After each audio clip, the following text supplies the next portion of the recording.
خاتون جان، ولی تیراندازی فقط با خودم. دیر کردی خاتون. خاتون جان.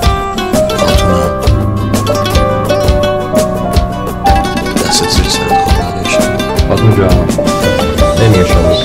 خاتون جان داشتی چی کار میکردی خاتون؟ گفتم چی؟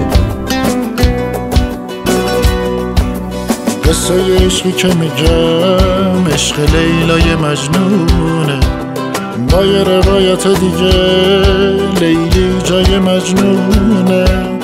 مجنون سر عقل اومده شده آقای این خونه، تعصبای دندگیش کرده لیلی رو دیوونه.